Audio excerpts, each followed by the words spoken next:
Şəhid Mikhailov sabah. Allah rəhmət eləsin. Allah rəhmət eləsin. Cəm şəhidlərə.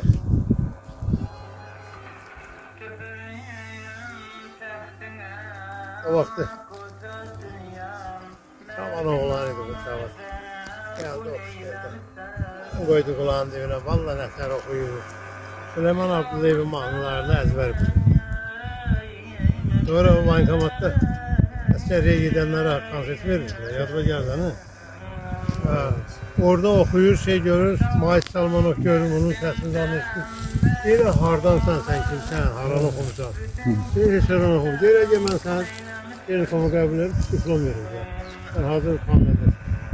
Allah rəhmət eylesin. Rəhmət eylesin.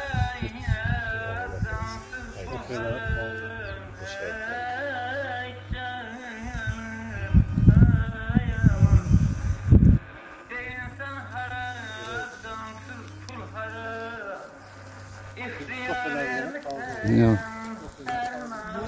Bu da rəhmətlik.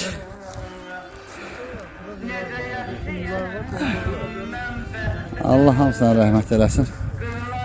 Mənim adaşım Habildir.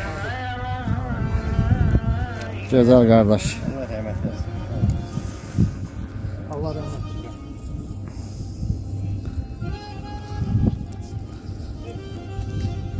Maşında gül var ya, gələm bir ki. Allah rəhmət eləsin, Allah.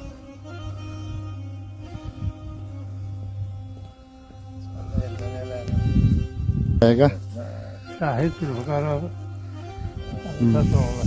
Allah rəhmət eləsin. Amin. 73 90.